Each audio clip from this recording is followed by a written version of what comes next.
My family sued me for refusing to fund my sister's failing dream. Right after I sold the home I spent 9 years building. My name is Margaret, but everyone in my life calls me Maggie. And what happened to me over the last 2 years changed everything I believed about family, loyalty, and money. I need to walk you through it from the beginning, because if I just told you the ending, you would never believe me. I grew up in a small town outside Columbus, Ohio, in a house where money was the thing nobody talked about until it became the only thing anybody talked about. My father worked at a tire plant, and my mother cleaned offices at night. There were months when the lights got shut off, and months when dinner was whatever was left in the pantry, stretched thin enough to last a week. I remember my mother sitting at the kitchen table with a stack of envelopes, doing math in her head that never seemed to add up. I decided very young that I would never live like that. Not because I looked down on my parents, but because I watched what financial fear did to a family, and I wanted no part of it for myself. When I turned 23, I became a licensed physical therapist. It took years of night classes and clinical rotations while I worked as a receptionist during the day just to afford tuition. By the time I finished, I had almost nothing left. But I had a career, and that felt like everything. I moved into a small, one-bedroom condo on the edge of town.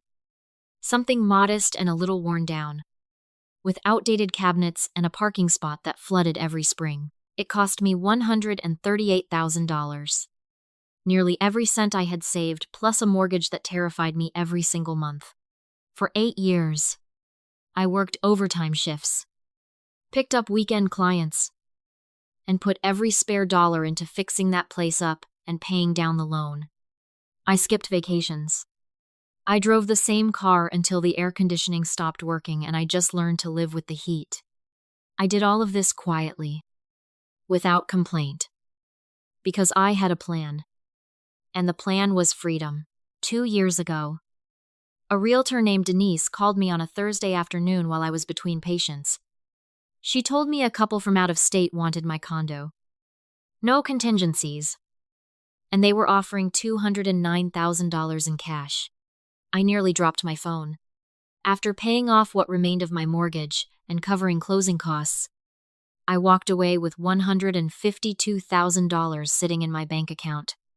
I sat in my car in the clinic parking lot and cried. Not from sadness, but from something closer to relief. For the first time in my adult life, I had breathing room. I already had a plan for that money. I had been researching a small multi-unit property near the hospital district. The kind of building where I could live in one unit and rent out the other two. The math worked.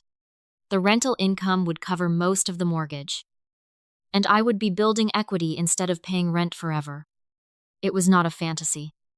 It was a spreadsheet, built over months of research, appointments with a mortgage broker, and conversations with a property manager who walked me through the numbers twice just to be sure. I told my parents about the sale over Sunday dinner, the way I told them everything important in my life. My mother said that was wonderful, honey, but there was something tight in her voice, like she was holding back a second sentence. My father barely looked up from his plate. My younger sister, Vanessa, 26 years old and living at home again after her third attempt at community college, didn't say anything at all. She just kept scrolling on her phone. I should have paid closer attention to that silence. In my family, silence was never actually silence. It was a held breath before something landed. 2 weeks later, on a Friday night, I got a text from Vanessa. Family meeting tomorrow at 3. Big opportunity. Don't be late. I walked into my parents' living room the next afternoon to find Vanessa standing beside a corkboard covered in printed photos of art studios, wine glasses, and people in expensive-looking clothing standing around white walls. She was wearing a silk blouse I didn't recognize and had clearly gotten her hair done that morning. I found my purpose, she announced, practically glowing. I'm opening a boutique art gallery downtown.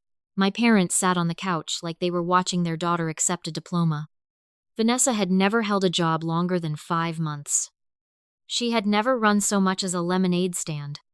But there she was, flipping through a poster board like she was presenting to venture capitalists, explaining that she had found the perfect retail space in the arts corridor of downtown, that she had already spoken informally with the leasing agent, and that she needed exactly $140,000 to cover the first year of rent, renovations, insurance, and inventory. She said the number the way someone orders a coffee. Casual. Certain. Like it was obvious that anyone would say yes. My father asked how she planned to pay it back. Vanessa said the gallery would be profitable within 6 months. Based on her research. Her research, it turned out, was a handful of magazine articles about successful galleries in New York and Los Angeles. Cities with decades of established art markets. Nothing like a mid-sized city in Ohio. When I asked where her sales projections came from, she showed me numbers based on selling 2 major pieces a month at an average of $4,000 each.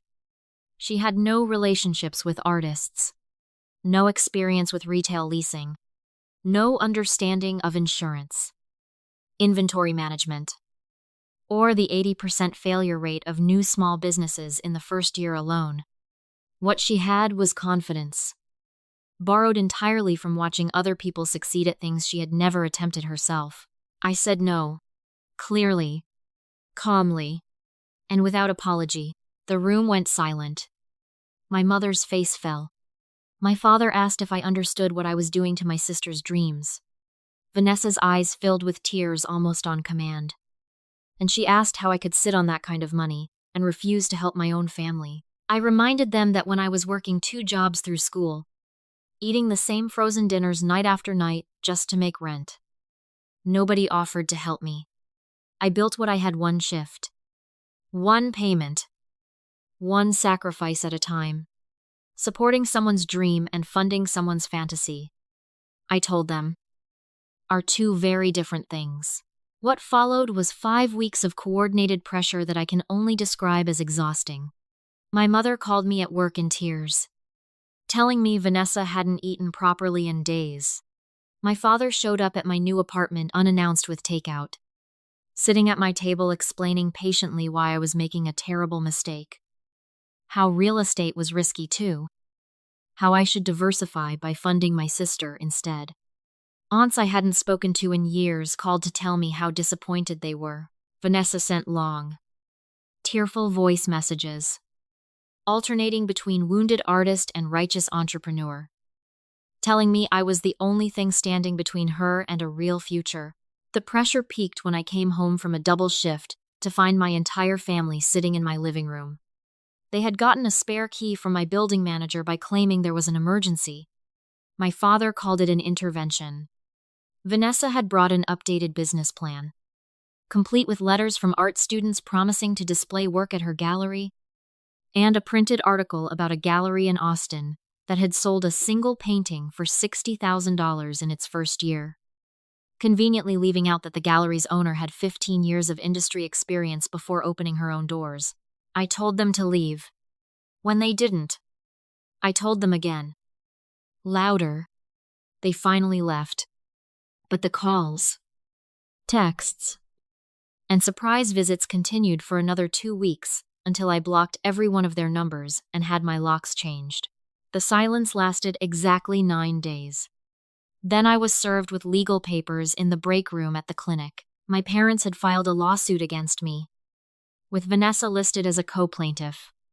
The claim, once I got past the dense legal language, argued that because I had lived under their roof until I was 19, I owed them a portion of my home sale proceeds under a theory of unjust enrichment. They argued that my current financial success had been built on the foundation they provided, and that my refusal to fund Vanessa's gallery constituted a breach of what their attorney called an implicit family financial partnership. They were suing me for exactly $140,000, the precise amount Vanessa needed for her gallery. And they were also seeking damages for the emotional distress my refusal had allegedly caused my sister. I sat in my car in the parking lot for 20 minutes before I could drive home. I hired an attorney named Robert Ellison, a calm, sharp-eyed man who had handled several cases involving financial disputes between relatives. He read through the complaint twice and told me plainly that the legal theory was weak, almost laughably so. Parents have an obligation to support minor children, he explained. The law does not recognize a debt running in the other direction. But weak claims still have to be defended. And defending them costs money, time, and peace of mind. That, he said, was very likely the entire point. They were hoping the stress alone would make me settle. Over the following months, we built a case using nearly a decade of my own financial records. Bank statements from my first job as a receptionist, every tuition payment, every rent check, every utility bill I had paid entirely on my own since the day I turned 19. It turned out that over 11 years, I had spent more than $200,000 supporting myself completely independently, receiving no financial assistance from my parents beyond the ordinary act of raising a child. Something owed to no one in return. During discovery, my attorney subpoenaed my parents' financial records. It turned out they had taken out a $40,000 home equity loan to fund both Vanessa's gallery and the lawsuit itself. They were more financially exposed than I had ever imagined. While the case moved forward, Vanessa opened her gallery anyway, using a scaled-down version of her original plan funded by that loan. Instead of the downtown arts corridor, she rented a narrow storefront in a strip mall 20 minutes outside the city, paying much less in rent, but also getting almost no foot traffic. Her opening night, documented enthusiastically on social media, drew maybe a dozen people, mostly family friends attending out of obligation. Within 2 months, her posts shifted from excitement to discount promotions on pieces that simply weren't selling. The trial took place on a Tuesday morning in late winter. Nearly 8 months. The courtroom was small, maybe 30 seats, half of them empty. My parents' attorney argued that I had been unjustly enriched by 19 years of housing, food, and support, and that my refusal to help Vanessa represented bad faith within what he called a family financial arrangement. The judge, a sharp, no-nonsense woman named Judge Alvarez, asked him directly whether he was arguing that adult children have a legal obligation to fund their siblings' business ventures. He never gave her a straight answer. My attorney laid out the timeline of my independence in plain terms, supported by over a decade of documentation. When the judge asked me directly why I had refused to invest, I told her the truth.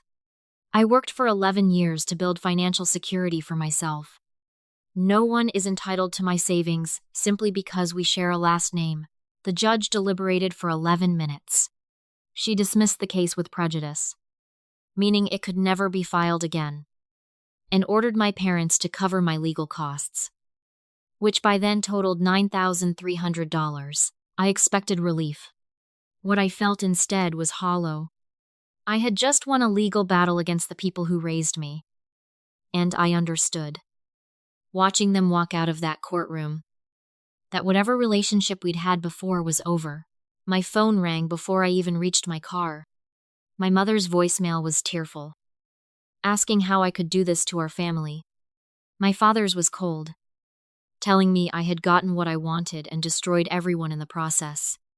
Vanessa's message was the longest, accusing me of crushing her dreams out of pure selfishness, and telling me my money would keep me warm at night because I would never have a family again.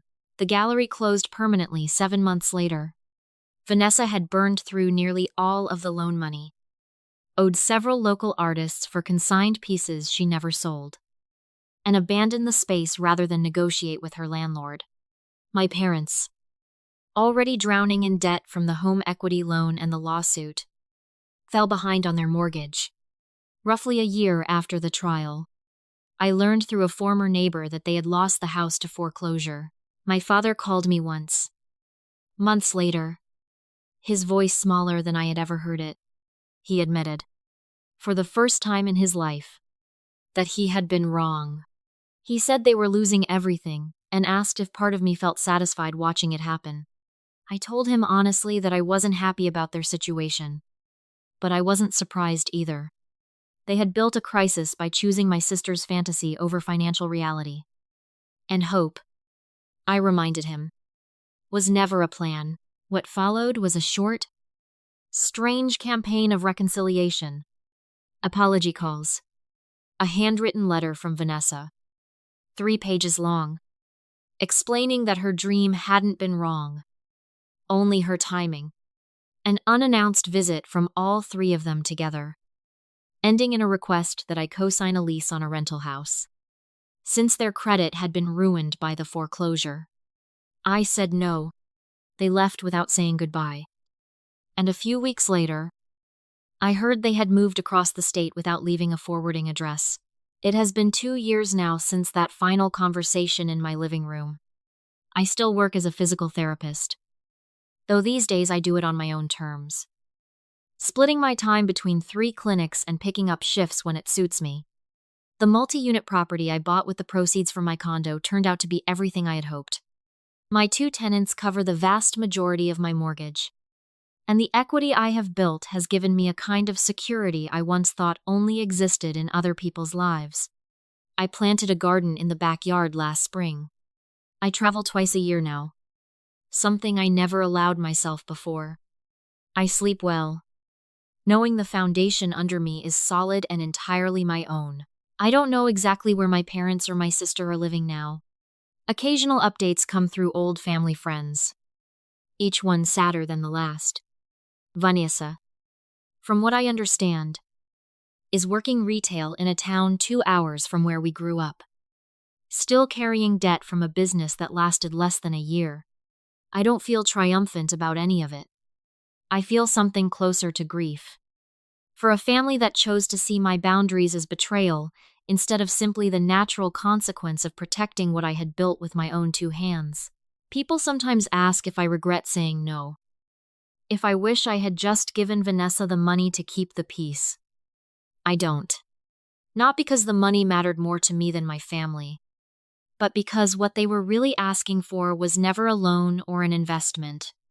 It was permission to treat my hard work as a shared resource, something to be redistributed the moment someone else wanted it badly enough.